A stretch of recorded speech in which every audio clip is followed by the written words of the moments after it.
Hello, everyone, and welcome to episode 12 of the Blues News podcast. Today, I'm here with Pip from the YouTube channel D1VERSITY for quite an exciting episode today, Pip. We've got our first edition of the monthly review, which is hopefully a little series that we're hoping to bring, obviously going over the month of Southend. So firstly, Pip, how are you doing? I'm amazing, mate. Last time I said I was on the best podcast in Southend history. And now, look, we're back with something brand new. So it is the best. And no, I'm buzzing. The weather, on the other hand, yeah, we're going to ignore that in the background. But you know what? I'm buzzing to be here, Finn. Let's crack on and let's get through this, what has been a torrid month. Yeah, definitely a bit of a ropey month, but we'll get on to that. But you said about the weather. The weather looks fine for me here in Kent, so I'm not sure what's going on. What's going on where you live? Is it raining? Yeah, I think it's the sign we have to move then. Jesus, it's horrible. It is honestly horrible. That's why I'm trying to block out as much of this as possible in the background because it'll bring the mood down instantly. Yeah, that's weird. It's fine. It looks fine. I can't see any grey clouds or anything, so I'm all safe. I do have work in 2 hours, so maybe it'll stop raining when I'm at work. It'll head that way soon. Don't you worry. Yeah.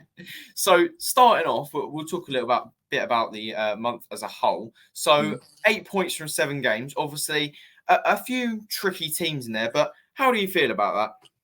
No, I think you've hit the nail on the head there. I mean, the month started incredibly well. Let's be honest. We drew away at Oldham and we won at home against DC, 2 big teams in this league. And you instantly think, wow, that's really good, boys. For the month ahead, I'm a bit confident. And then, like we're going to come on to, I'm sure, it kind of went down just ever so slightly. And then it really went down. But now, it's been a tricky month, like I said. There's been some big names out. I said Oldham in there, Eastleigh, Solihull, not a team to be overlooked. Gateshead as well to finish the month. Sutton, who are obviously going to be looking to bounce straight out.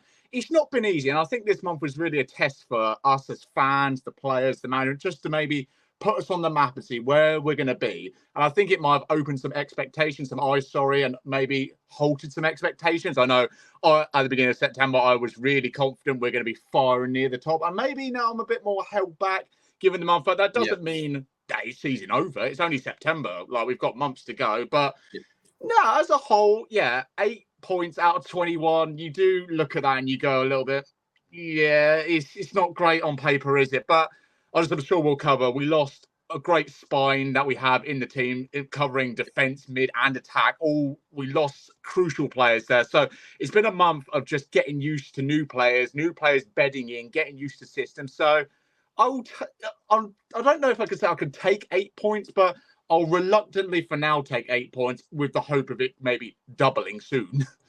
Yeah, definitely. As you said, it's a difficult month because even you look at them as easy games, even those were away. Like, we'll come on to in a bit. I was saying to Pip before the podcast, we're going to do a little sort of match analysis of each game, a few minutes in each. So we will talk about each game in a bit more detail. But just as an overview, you look at the away games that we did have. Well, the easy teams we did have. Sorry, most of them are away. Like Fylde, not on good form, but going there on a Tuesday night is not easy. Wealdstone, another poorer team that we probably should have won against. But again, an away game, both on Tuesday nights, and those sort of things can definitely have an impact on teams. And well, it certainly did on us. We'll try and use that as an excuse. So this month, what do you think of what have been our biggest weaknesses and biggest strengths this month? Oh, okay, right. Weaknesses, I think I covered. There's the spine that we lost. So obviously, let's start with it. We lost 𝗏𝗏𝗏𝗏𝗏 at the beginning of the month. In fact, on August 30th, right before the beginning of September, he went to Forest Green. So instantly, he's been our attacker for the last 2 and a bit seasons. Yeah, maybe 1 and a bit seasons. But he's held that fort down superbly. And to lose someone of just his level to the team, and he knows how we want to play. Kev knows he knows where Kev wants him at times. And he's that target man who's going to be a big bully up top. And then we lose him right at the beginning of the month. So you have to go, right, what do we do now? Like, who are we going to put there? And then in comes Pebble and Macaulay Bonne early on. And I think there was a bit of excitement around Pebble, obviously being a former EFL loanee. And that's been our target, I think, this season, is players like Josh Walker in there, Gubbins, and then Bonne as well. Can't forget Bonne, who's coming. All of EFL quality. So those two come in to replace him. And you just thought, do you know what? This is okay, but Pebble, I'd say, started okay. He's making up ground. Bonne a bit slower out of the gates, but I'm sure he'll come good. But no, going back to what I said about the spine, obviously no 𝗦𝗘𝗣𝗧𝗘𝗠𝗕𝗄, no 𝗤𝗢𝗛𝗏. Having people to fit into their positions is tough enough. 𝗤𝗢𝗏 is a rock. He's been a rock in that midfield. 𝗦𝗘𝗑𝗧𝗏𝗧𝗏 that young creative spark. We missed that so much. I know we brought in 𝗦𝗘𝗍𝗓, who is the mustard, ladies and gentlemen. Let's not get that wrong. He's the mustard. But no, that and obviously 𝗤𝗘𝗏𝗧𝗏 situation. Yeah, that I won't go into that too much, but he held that position down so well in centre back, and to lose someone of him in a possession-based team is critical, I think. And replacements have been hard to get, and then obviously Gateshead's happened. We had no Nathan Ralph, no Harry Taylor available. It's a makeshift defence. So losing the Gateshead as well at the end of the month it's also hard to take. But when you look at what we've lost so far this month versus what we've got, you can kind of see that the link, that it starts to link up there. But in terms of strengths, I've got to say, we look stronger on the ball. And I say that we are a possession-based side. And if we have the ball, I don't fear another team is going to get it off us. The only time I'm going to fear we're going to lose the ball is when Colin kicks it. Sorry, Colin, but it's not been too great lately. But no, I say we look strong if it's a 0-0 or a 1-0. But then if it's anything, we don't look strong if it's a 1-0, because I feel teams are going to come back at us. But if it's a 2-0 or more up and we play our possession game, I'm confident with that. And I know that we're not going to give it away cheaply and we're going to be all nice and fancy. And it looks good. It's good, attractive football. But in terms of, then there's the good side of it being possession and attractive. But then if you're losing a game 1-0, you're drawing 0-0. Is there not a point where you just have to go forward a bit more? Just maybe halt the possession game and just say, go a bit more direct. Instead of going round the back side to side, let's just go down the wings, get it in. And if it goes out and into Rosedale and over the back of the South Stand, do you know what? I'm not going to get on your back. I'll say, okay, lads, we had a go. Instead of passing it around 5-10 minutes. But that's the fine margins of Southend and the game, obviously, that Kev sets up for and the management team. So, no, it's been a hard month, like we said. Weaknesses, obviously, lost a lot of good players. Strengths is, like we said, possession-based football. It does work in this league, but at the same time, you need to be fast, you need to be quick, you need to be direct, I feel. And we've lacked, certainly, going into the end of this month, I feel. Yeah, definitely. And as you said, I think it's so true. Especially with this team, I think probably one of our biggest issues, and you look at players like 𝗏𝗏𝗏𝗧𝗏, as you said, superb player, but there just seems to be almost a reluctance to shoot most of the time. And even when we do shoot, eventually it doesn't really look too good unless it's 𝗥𝗘𝗏𝗏𝗧𝗏 who's shooting. So it's been poor shooting wise, but I do think we've been pretty strong on the ball in places as well. So there's definitely strengths and weaknesses to talk about. But, well, moving on to strengths in particular. So I'm probably about to ask the most pointless question in the world. You probably know what's coming, but I think it's time in the podcast early on, we'll do some awards. So probably the most ridiculous question. And to be honest, I might as well change it to who's your player of the year, because we can probably already answer that. But I will ask, who is your player of the month? I think everyone knows the answer. In fact, I'll make it a bit closer. Do you know what? Because I can't pronounce this guy's name, but 𝗦𝗘𝗏𝗧𝗏𝗏𝗧𝗏. I think that's right. If it's wrong, I'm so sorry. Close enough. I'll call him KAF for short. He's been. I'll say what. He's coming mid this month, and he's done really well. There is obviously one player who is at the top, but for him to be really close, and he's only just coming. He's that little energy in midfield. We talked about 𝗦𝗘𝗏𝗧𝗏 and that young spark.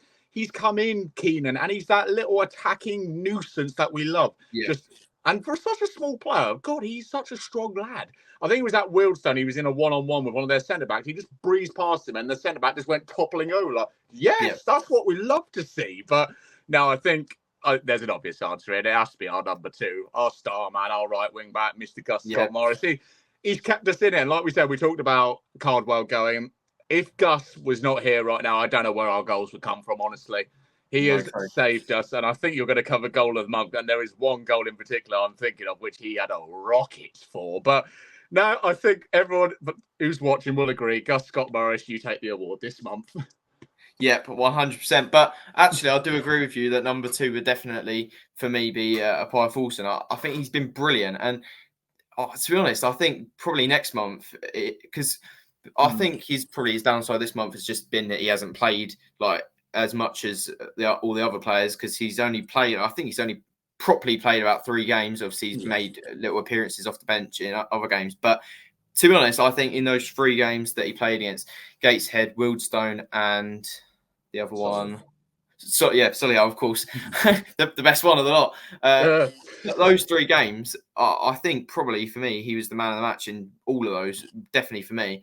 He's just been so good, and he offers something that other players don't. I was saying this not that long ago, before we signed him, that we've got a really strong midfield, and we pride ourselves on having really good midfield talent. But when you look at that midfield, in terms of stature, and I think this is probably where we miss 𝗦𝗬𝗏𝗧𝗏 quite a lot, is like in stature, they're quite similar sort of players. I know you could make a case that obviously Coker's a bit more attacking than 𝗏𝗏𝗏 or whatever, but when you look at actually builds and sort of their style of play, they're all quite similar. But then 𝗙𝗏𝗏𝗧𝗏 just completely different. And I said we were crying out for a player like that.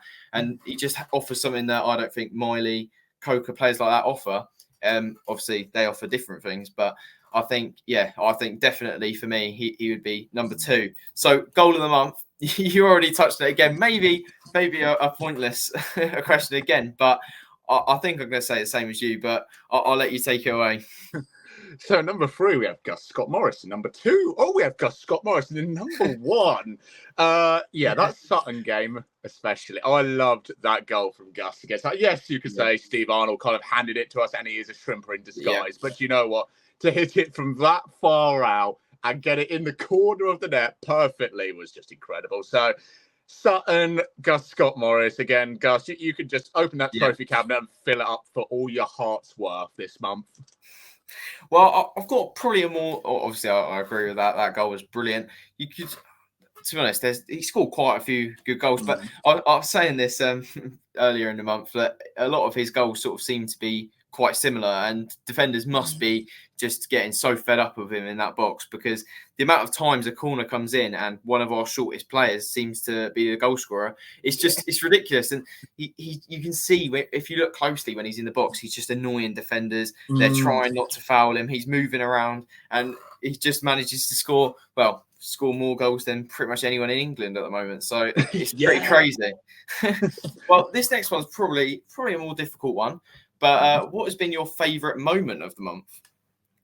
Favourite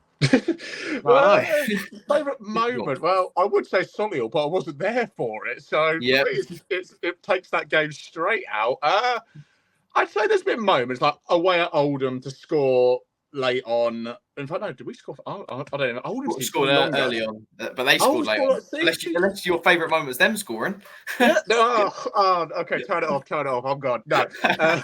No. I've got to say Oldham away, just for the fact I can't remember the goal, but just having so many shrimpers up there to witness a draw at a great stadium and a challenging team. I'd take that. Eastleigh at home, that was a good moment as well. 2-0. We played off the park. That's one thing I will confidently say is we schooled Eastleigh that night. And the fact we've just had them in the cup, the FA Cup qualifying round has just been announced, and we've got them in the cup. I'm a little bit confident about that in a way. If we could do that again, but I mean, I'm happy as Larry if that happens again. But no, there's been, like I said, those 2 good moments. There's been obviously some bad moments, which we're going to come on to, and I'm sure we're going to have fun with that. But no, I'd say earlier in the month was definitely better than the later.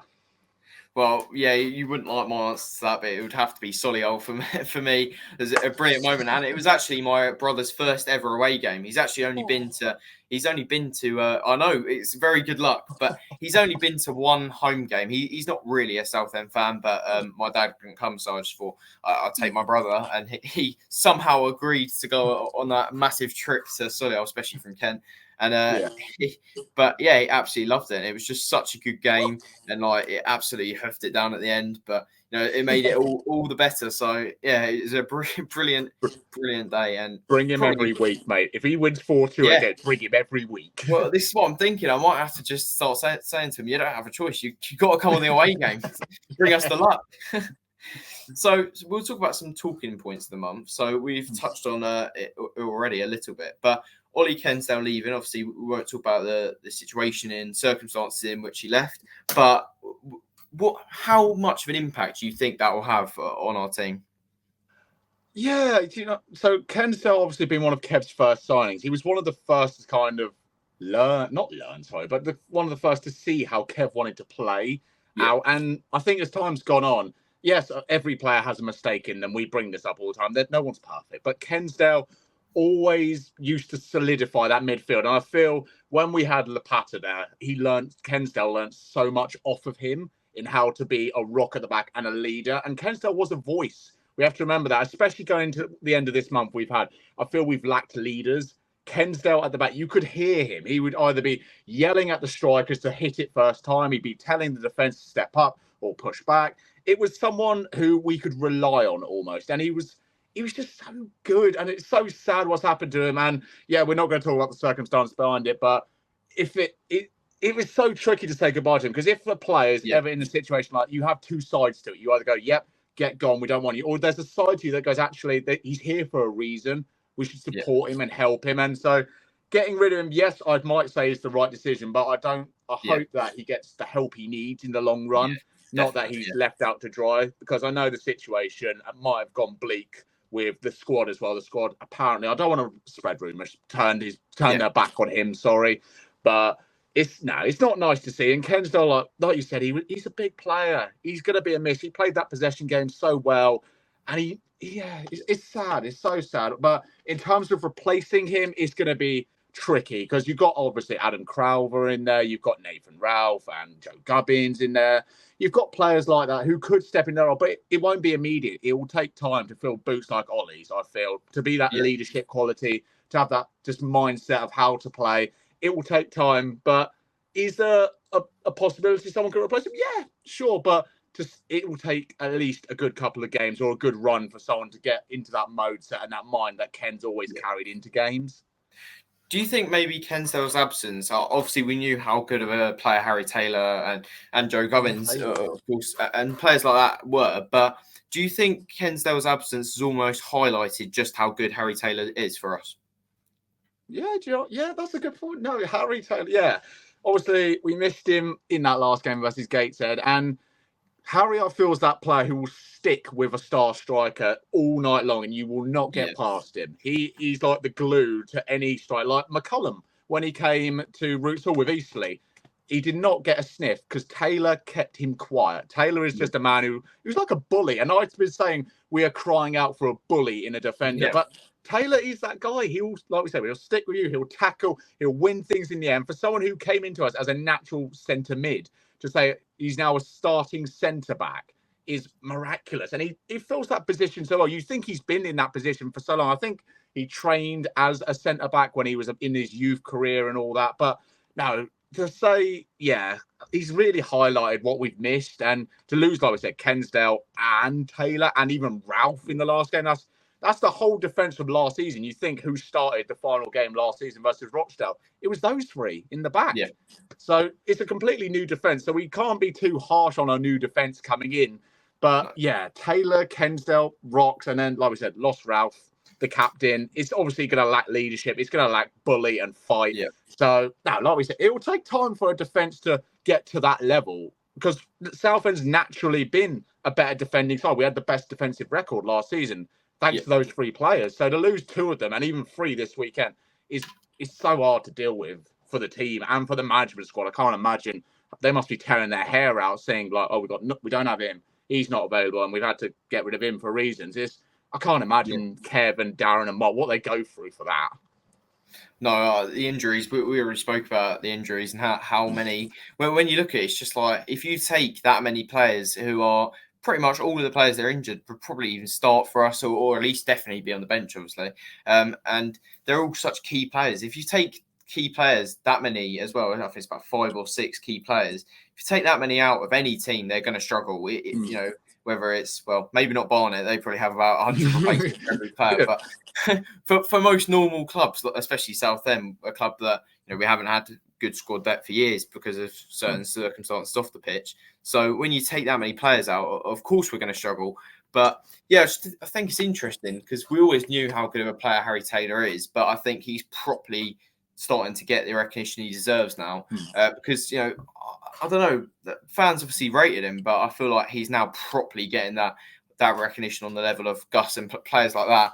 I think it is probably because Kensdale was so good and people would sort of focus on the back line as a whole, but now that Kensdale's missing, you see how good Taylor is, and it's like he's holding that back line down so well. And I also think Joe Gubbins is just fantastic. I mean, his crossing was a bit questionable at the Gateshead game, but for the most part of the month, his crossing is just fantastic. I mean, at Oldham, it's just phenomenal, like playing out from the back, and he's so good at that. And I think if we get a few more replacements, we'll talk about some signings later, but if we get a few more, sort of backup players, especially for the defence, I think we'll be fine in defence. So moving on, one big talking point of the month is there's been a lot of sort of speculation around Kevin Mayer. A lot of people have been saying Mayer out. A lot of people, myself included, have been saying that's ridiculous. Where do you stand on it, Pip? Where do I stand, sir? It's okay.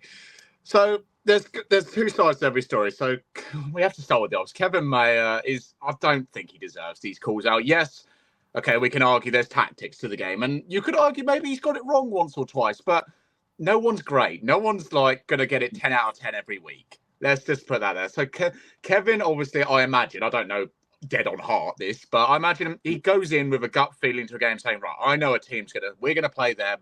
They're going to play this way, but we're going to play our way, knowing we can play it well. We'll wait for our opportunity, and when our opportunity comes, it will happen. And I think just before I go on to that, he said as well, after the Gateshead game this Saturday on BBC Essex, he was absolutely so upset about the second half performance and the way we played, because he wanted to change something at half-time, I believe, in that dressing room. He said, let's try and be a bit more direct, like I covered earlier, but it just didn't come off, and Gateshead, obviously, a strong, composed team, took the game to that. But Kevin Mayer out. No, you look at what the bloke has done for this club. You could argue the past is in the past, but he stayed with it during this toughest time, as did a handful of these players. Like, he has got so many credits in the bank that it's not going to happen overnight for Kev. And let's not forget, we said, I think someone pointed out to me at the Gateshead game, compare the final squad of last season versus Rochdale and today's squad. There was only 3 players that are still here, and that was Colin, Gus, and maybe Nor, I think was the other one. So you've got to look and think, 8 new players in a squad. It's going to be hard. And some of those are not match fit. Like Bon has just come in. He's not played a game in 2 months prior to coming to us. Moncur didn't really have a sniff with Orient before he came to us. There's players in there that are, on their day, absolutely next level quality. And we've seen glimpses of that. And Kev has made the right decisions, I feel, in bringing in these players. Obviously, we're going to be behind as takeover took too long to get through. So we lost out on really good players I'm sure Kev had on his whiteboard that he wanted. So you could argue we've brought in some second bests for Kev's standards. But I think in terms of Kevin and Mayer out, no, I don't think. I'm firmly with him in. Could you argue going to some games we should be more direct and maybe a bit more imposing on teams? Sure, why not? But to say to the bloke who's been here during our darkest hour, our toughest period, you're out after the seasons he's had. Let's get behind him. Let's support him a bit. Yes, he's going to make the wrong moves, like I've said, but if anything, it's a learning curve for him, and we will see. We can hear him. Well, I'm sure in the East Stand, people can hear him, and you can see from the West his gestures that he's making to players. He's not saying, "Oh yeah, keep going, guys, keep going back and forth, side to side." He's saying at them like, "You in there," or "You get pushed forward, cut round the mat." You can see he's trying. So let's not get on the bloke's case. Let's give him the support he needs, because he's behind. The whole squad's behind. So let's support it a bit. Well, I think it's this weird sort of football culture now. Like when a club's doing poorly, it seems like all the blame is put on the manager, which I think is quite weird, because even if you look at like Premier League and stuff, you see like Man United doing poorly at times. There's Ten Hag out. It's this weird sort of culture where before you'd see managers stay at clubs for like 10 years or something. Like they'd just be there and you stick with them. And I'm not saying that you should always stick with managers, but I'm more on that side of the fence, just giving him time and just seeing what you can do. And also, I think people are forgetting, like, obviously we have to take into account everything he's done for us and all that. But I also just think he is a really solid manager, and there's not really a reason to get rid of him. We've spoken about injuries, new players coming in, players going out the door, unexpected Cardwell, Kensdale. You can't factor those things in when you're planning for a season. And well, definitely not the Kensdale thing. And, Cardwell, it was a clause and he had to go pretty much instantly. I mean, I think about 3 days before he left, they posted a video of, that video where they were working with a company and they were like taking shots and stuff, and Caldwell was the star of that, so they clearly didn't expect him to leave. So it's it's just difficult, and to put all the blame on Kev, I definitely think it's unfair, and I hope he proves them wrong. So let's see. Hopefully next month when we're sitting here, we're talking about how brilliant the month is. That would be good.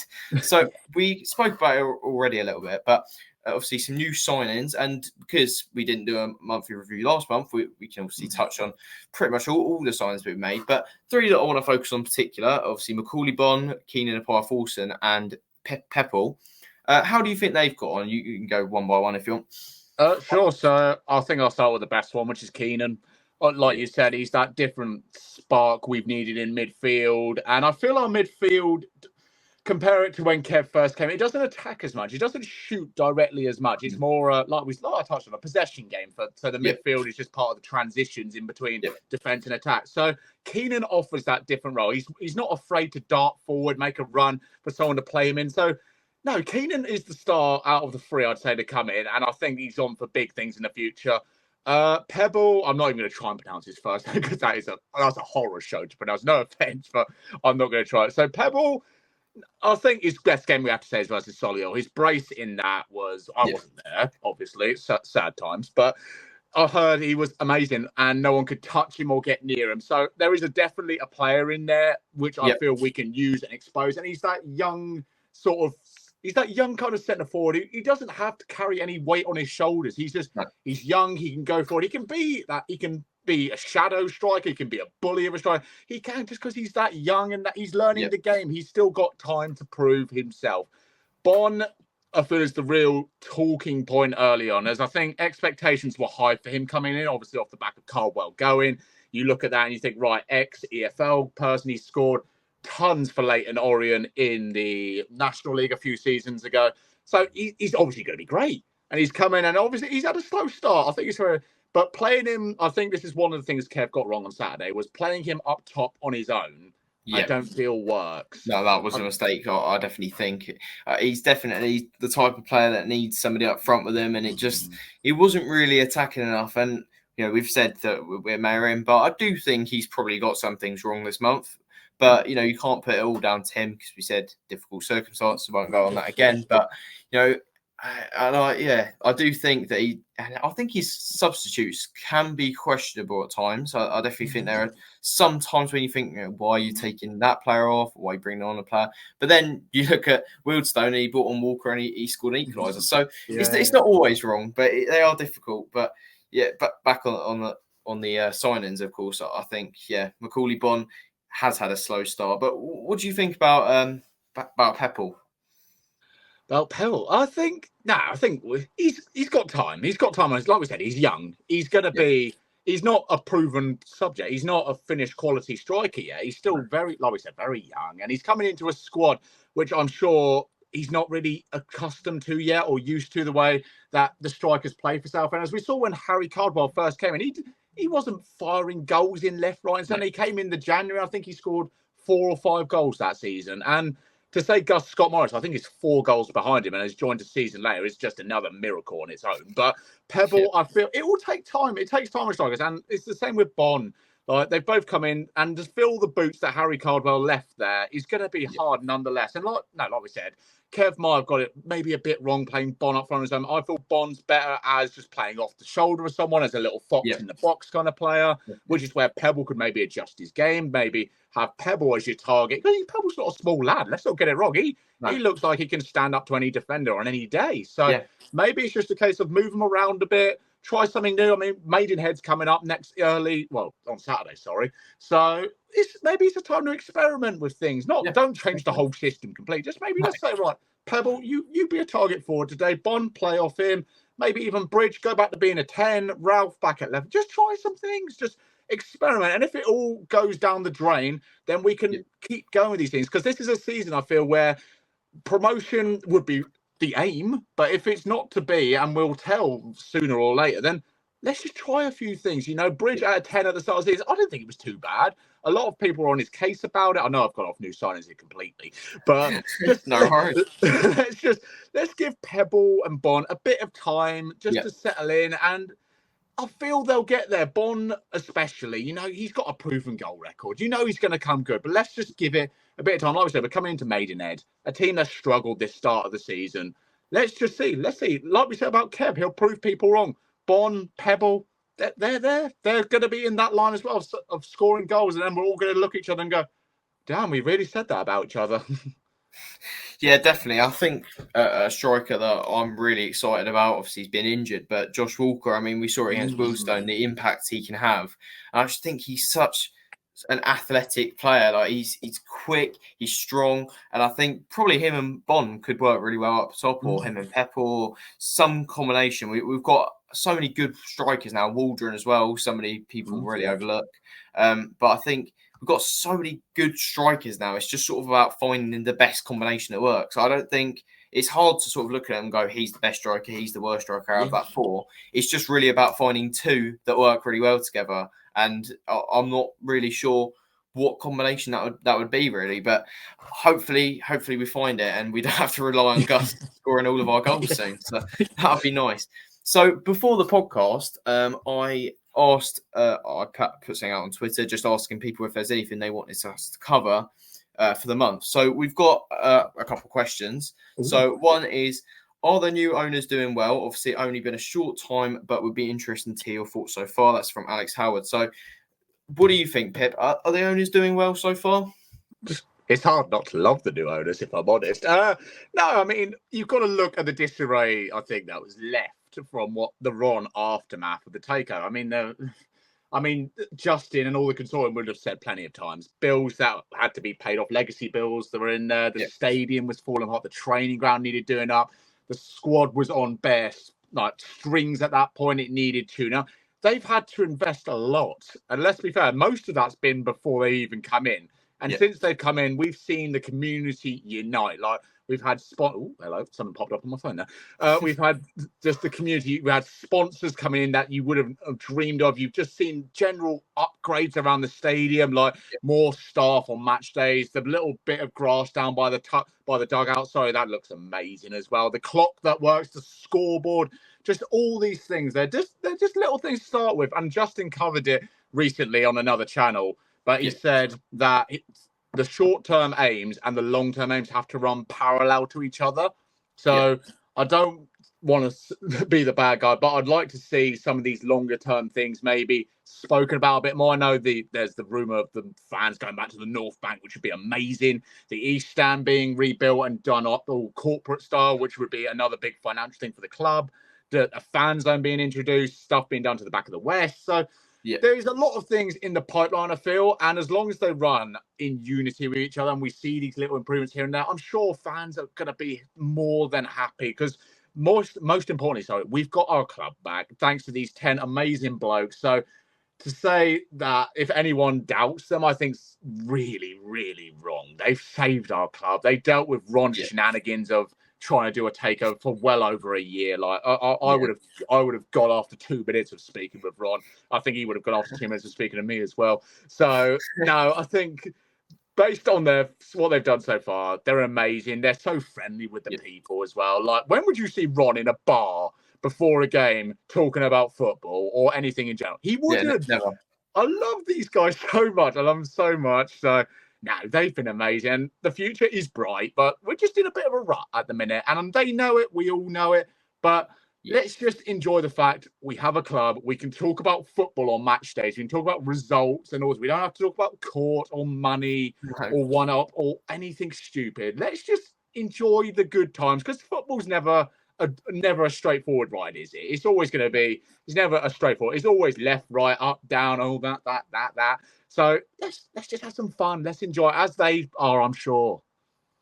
Definitely. I think we're probably at risk of making this into a Ron Martin hate episode or something. But I think, as you said, with the owners, you would never see Ron Martin in a bar or ever in the Blue Ball or anything like that. And I think he'd probably be round the back mapping out his next plan to ruin the club or something, selling our stadium or something dodgy. Mapping out Fawcett's Farm for another 25 years. Oopsie. Yeah.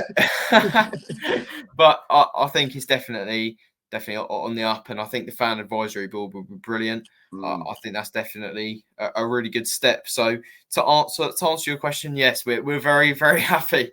So we've got one other question. So it's from SUFC the Blues, not a bad name. So we've got potential transfer targets that you'd like to see come in and players who you think we should loan out. So I think, well, I'll start it off. I think probably loan out. I think probably we're not in the position with depth-wise to start loaning out right now. But who knows? If a few players come in, players like Mikey Faulkner might do really well with a loan. Obviously, we've seen Bo McDonald go on loan recently. So, possibly players like that could do really well out on loan. But then I'm also in the boat of, why not give a few youngsters a chance and maybe give them a chance in our team. But, yeah, it just depends on really how much we improve depth. But what signings do you think we should make then? I'd sign the world and more if I could. Because they're all gone, I think. Most of the targets that I would be looking at, like Steve McCallum, players like that, they're all gone now. So, I don't know. That is a really tricky one.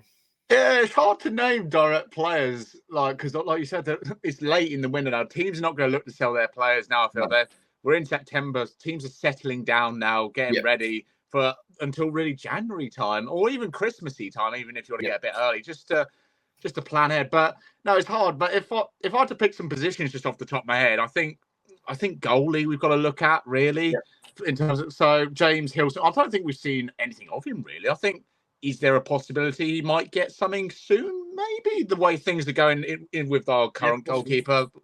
But no, I think goalie has to be one. I think a centre back. I know we've just brought in Foran from Bromley for 28 days. I think it's a bit early to judge him, but I think long term, I'd like to look at someone for next season. A youngster like we did with Kensdale when he came. He was only, I think, 20, 21 when he came in. So maybe look to the future if a bit more.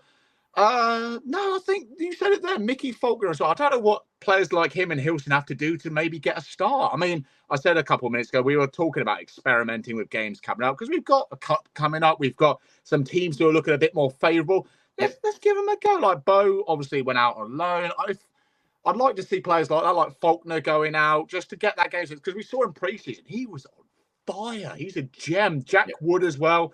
Just when he was out on loan at Tonbridge last season or the season before, I believe it was, he was amazing again. Players seem to go out on loan and do amazing for us, and then they come back and it halts a bit, and then they get a start, and then it doesn't seem to click. So I'd like to see some players experimented with coming up, and some new, maybe if we have the budget for it, one or two new ones to come in would certainly get it a bit more excited. But no, I think in terms of, like you said, we're not the biggest of squads, are we? We're we're a small squad.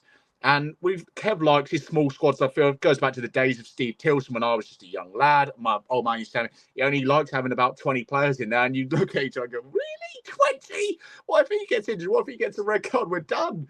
So, no, I think to bolster it as well would be a good thing, because you look at squads like Wrexham, Notts, who have got massive squads, but they had a budget for that. So, on the other hand, you have to look at, obviously, our side of budgeting. Yeah. If we're going to loan out, can we replace with maybe something here or there? I don't know. But, it's going to be, something needs to happen, but let's not rush. Let's not think, we need everyone in the world. Let's just take it a bit slow, plan slowly, and there'll be a gem that'll pop up. There always is. I mean, we have John Still cooking in the background. Chef is on order and cooking away. Let him cook, and he will find something. Well, if there's anybody who knows about chefing, it would be you. So I knew as soon as I said that, I'll set myself up here, haven't I? Well, I think there's a youth game going on at Roots Hall tonight, if I'm not mistaken, at the time of recording this on Tuesday. So who knows? Maybe we'll see a big performance, and I'm sure Kev will probably be there watching. So hopefully something happens tonight. So we'll talk a little bit about each game. Obviously, we've spoken about the month as a whole. We've done some awards, some of them easier than others. So now we'll talk about each game. So starting off, most of these games, I was saying to Pip that with most of them we have covered. I think there's only one on this list that neither of us were at, which is Filed. So we won't talk too much about that, but I don't think anybody will be angry about us not talking about that much, because it was not good from what I've heard. But starting off with Oldham, obviously Gus scored first, but pretty late goal in the second half from Oldham to get a draw. So what did you make of that game?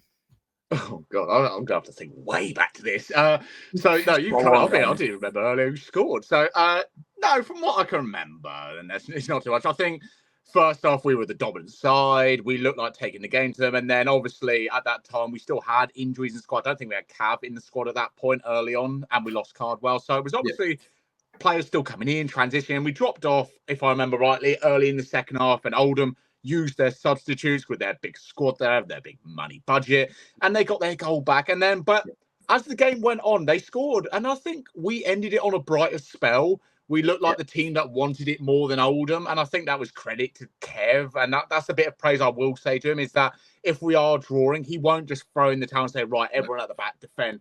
He will go for it. And I feel, if I remember rightly, we finished the strongest side, and it was a good atmosphere at the end of the game. It wasn't like, oh, we've dropped 2 points here. It was a well done, boys. We've come to Boundary Park, taken a point with a depleted squad. Let's go home now and make this right at Eastleigh. And lo and behold, we'll come on to it. It went right. Well, yeah, I think it was a very good result, Oldham. And sometimes, especially when you travel that way, it's like, oh, draw is not the best. But when it was against Oldham, a big side at the time, I mean, that they've had a pretty decent start to the season, and obviously they're a big club. It's always good to get a result against them, whatever form they're on, especially at Oldham, at their ground. So yeah, I think it was definitely a point gained rather than 2 points lost in that game, definitely.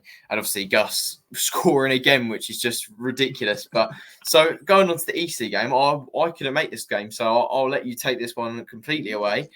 So obviously a 2-0 win, goals from 𝗷𝗛𝗏. How was the Eastleigh game? To put that in the words is hard. You can go watch the video. That'll make it even better. No, so we touched on it earlier, I believe. I remember Eastleigh, we schooled them, I think I used earlier. We were just amazing. We kept them quiet all game. Paul McCollum, rumoured to come to us in the summer. He's a National League top striker. Any side will want he will be in any side in the National League easily. He's a player who's a nuisance. And I remember him from his time at Daggers. He was so painful to play against up front, but we kept him quiet, and that was amazing thanks to Harry Taylor, Nathan, Ralph, and I believe it was Adam Crowther in the defence on that night. They were all amazing. They kept everyone quiet. We won 2-0, both goals in the first half. I'm just looking at my notes here if you want to. I keep peering over because I had to write down some things because, dad brain isn't the best at times. But no, I'm just reading this here. Morton plays a blinder, and I seem to remember him in the middle of that midfield filling in for Cav. He pings balls left, right, centre, and he's really come into it this season.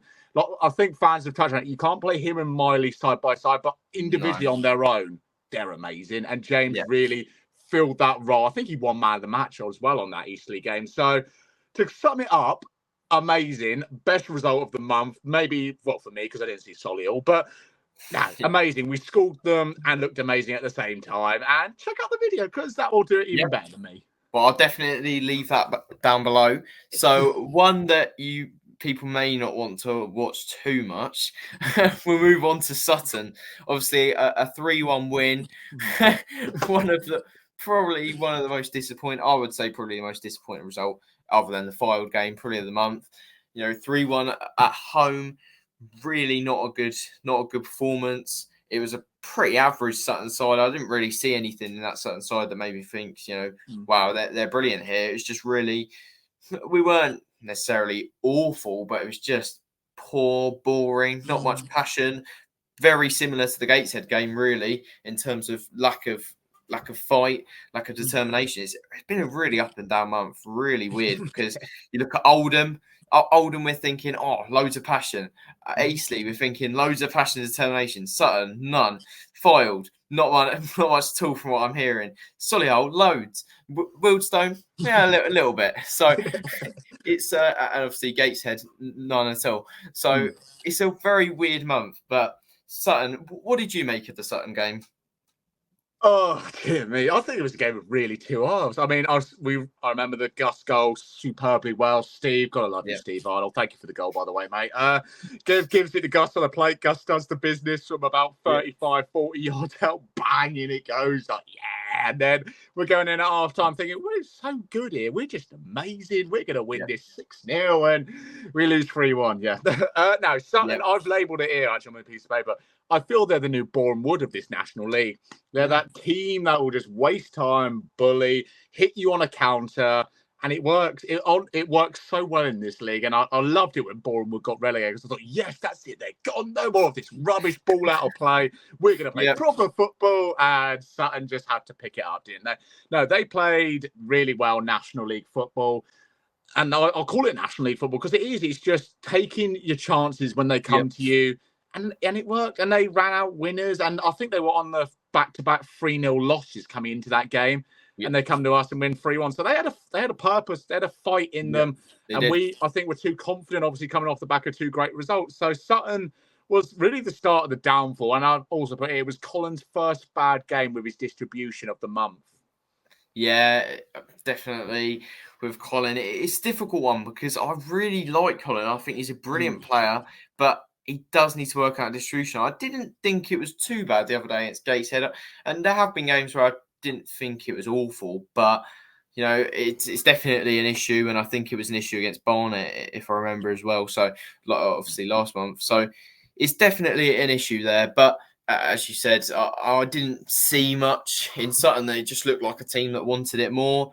Didn't really feel like a 3-1 game. It just felt like a boring game. And it's funny you mentioned Boreham Wood, actually, because last season, it's a bit off topic, but last season I was not surprised at all when they got relegated, because when they came to Roots Hall, I remember watching there. I always remember this because it was the worst warm-up I've ever seen before a game.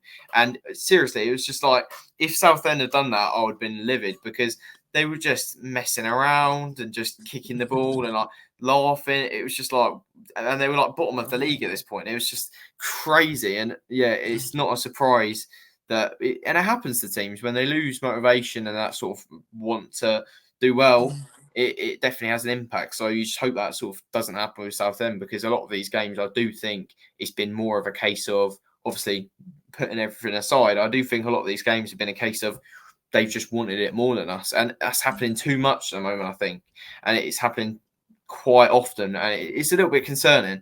Well, moving on to, again, not a good game at all. So another negative note, but we won't touch on it too much because neither of us could make that game. But the Fylde away game, a 2-1 loss, but another Gus goal. So sort of a recurring theme, a loss, but a Gus goal. So what did you think of the result? Obviously, we don't know much about the game, but what did you think of the result? The result, it wasn't great. I mean, Fylde had no manager at the time. I don't think they have a manager still. And they beat us 2-1. It's just, it was horrible. It's just not good. I'm reading it again. There was a 15-minute good spell, apparently, according to someone who did some camera work for me on the night. Yeah. Apart from that, he could not record anything because it was so poor. It was just honestly so bad. It was more like we touched on that possession game, side to side, back to back. It's just, it wasn't enough forward getting goals. And then when we did in that 15-minute spell, we got the goal. And it went, yes, let's keep going, boys. And then we lose it in the 90th minute for a counter-attack. And to be fair to Fylde, I have a soft spot for teams who don't have a manager, who maybe not we play, but when they do a team over that's got a stable management, stable squad, you kind of just go, do you know what? Fair play to you. And yeah, I did have a little bit, not major, just a little bit of like, do you know what? Fair play to you, Fylde. You played that quite well. But back to our point, we had no real threat up top. Apparently, Bond didn't have a great game at all. Pebble came on too late. It just wasn't a great night. And then, obviously, we had the whole fiasco with the drone that delayed the start of the second half. Yeah, I think I'm not going to touch on that deal. I'm sure it's been brought up plenty of times. So, that just wrapped up an already poor night. That just made it absolutely shocking, that did. Yeah, it's definitely one of the weirdest stories I've ever heard, that one. So, moving on. So, obviously, a Solihull game you couldn't make, but by far the biggest game of the month. Obviously, you said about Eastleigh, but going to a team like Solihull, and they must absolutely hate us because we are such a bogey team for them. We really are. I mean, you look at the last 4 games, I think it is, that we played against them. It's 15-2 to us. You know, it is an emphatic win for us. But yeah, they must absolutely hate playing against us. But it was a brilliant game. Pepple got 2 goals. 𝗘𝗎𝗂𝗧𝗏 scored, and Gus. 𝗚𝗢𝗂𝗧𝗏, my man of the match. Obviously, the start of his 3 man of the matches for me. And Pepple, I mean, just fantastic. I mean, scoring 2 goals as your first 2, it is fantastic. It's brilliant. So, yeah, definitely a good game.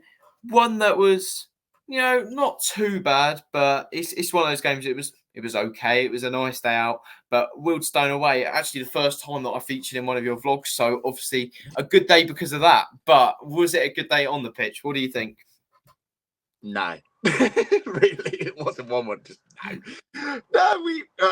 This was a bit more recent, so we could talk about it a little bit more. But it really wasn't a great night for us, was it? There was a lot of misplaced passes. The system didn't seem to. I don't know if we tried something new that night, but it just seems like it didn't click. Bridge going down the wing, Ralph sitting in that left centre back. You think, right, we're gonna fly down here, we're gonna pepper that box, but just like we said, misplaced passes, out of time, like overlapping from each of them down the left, didn't make it good. Gus on the other side tried his hardest, but it just wasn't a great night. The first half, it was just misplaced passes and rubbish. The second half, again, we saw some subs. We questioned them a bit. James Morton came on for Pebble early in the second half. And we thought, what the bloody hell is going on here? But in fact, he turned out to be an absolute genius stroke because he picked out so many good balls. We just couldn't convert. Wealdstone go and score late on. Again, you could argue, should Colin have come off his line a bit quicker? Should the defence have reacted in front of him better? Yes, they could have. But Walker was the star man tonight. Came back after, I think he's only played 1 game so far this season. Maybe not even that. And he comes back. He scores the goal. He makes scenes in the away end. But on the whole, it wasn't a good night. 2 points dropped, in my opinion. Wealdstone, they're down near the foot of the table for a reason. We struggle against these sort of sides. These sides that are down there fighting or on a bad run, like Sutton, we struggle, and it highlighted it even more that night. So, yeah, in my opinion, 2 points dropped. Should have been a 3 point for us. Yeah, it's a difficult one, but they probably, again, it probably comes back to they probably wanted it more than us. They were down at the bottom of the table, definitely near the bottom. I think they were probably about 2nd or 3rd bottom at the time, and it just looked like it was just a bit of a sloppy game. I don't actually think we played too poorly. It was just a case of we didn't take our chances. They took theirs, and we were sort of, after that went in, we were all pretty convinced that we were going to lose that game. But to be fair, when at just after they scored, I said to my dad, I think Walker will come on and get the equaliser. So not a terrible prediction. Always have faith in Walker, but not too bad. But ending the month on, it's been an up and down month, this one. Jesus. Some of these games we've been like, it's brilliant. And some of them we've been like, it was awful. But one that was pretty awful. It literally happened a couple of days ago, about 3 days ago at the time of recording this. Gateshead, obviously a 3-1 loss. Another goal from Gus, set up by 𝗚𝗢𝗂𝗧𝗏. Fantastic play from him. What did you make of the Gateshead game? So if you look on the whole then of the month, like we said, that's 2 back-to-back 3-1 losses at home. So I think in terms of if you look at sides who want to be aiming for that top half of the table, you need to make your home games wins and like a fortress. And I think, we struggled this month. Bar the Eastleigh game, obviously, that was the superb one. That would have carried us momentum, and then it all went downhill. But Gateshead, it was the same as Wealdstone. It just seemed poor. I get Gateshead a well-organised side, and in fact, their manager, Rob Elliott, has just gone to Crawley today. So is that confirmed now? Yeah, he's confirmed. Him and his management team have all gone to Crawley. So you can see they're not a bad side at all, Gateshead. And given what happened to them last season in the playoffs and how they were robbed, I would say, of being in those playoffs, they've got a motivation this season. If it's not the playoffs, it's top spot for them. That's, I think, their motivation they've got to have on their dressing wall when they walk in to do training and games. It has to be first place. And they look like a side that wanted it more than us. They just came in. Again, we won't go on it too much because I don't want to just single out players. But Colin, again, another poor game for him. Dodgy kicking and distribution was just not great. And Mayer came out after the game and said he's in a sticky spell. And I think that's probably the nicest thing he could have said about it, in all honesty. But no, we covered it. No Nathan Ralph, no Harry Taylor at the back. A makeshift defence. Midfield didn't seem to click. Bon up top on his own didn't work. It was a poor day. But the only shining light, like we said, was Keenan, Gus, and I'd say Josh Walker when he came on, because he at least tried to make something happen. But again, I think it just shows where we're heading this season, and it's not bad. It's a transition, but it ended the month badly, shall we say? It's not a good look. No, it certainly ended the month poorly. Weren't the best of games really, but I do actually. I said that the Sutton game didn't really feel like a 3-1. I didn't see much anything special really about Sutton, but I do think this one probably was definitely a fair result because you could just see Gateshead were the better side on the day. It doesn't mean that we're the worst team, but I think they were definitely the better side on the day. They wanted it more, and they had more players on the bench to play with. We didn't really have many at all, and it's not you can't keep using that excuse, but it definitely is an excuse. So it wasn't the best way to end the month. So good start to the month, decent middle, poor end. So not ideal.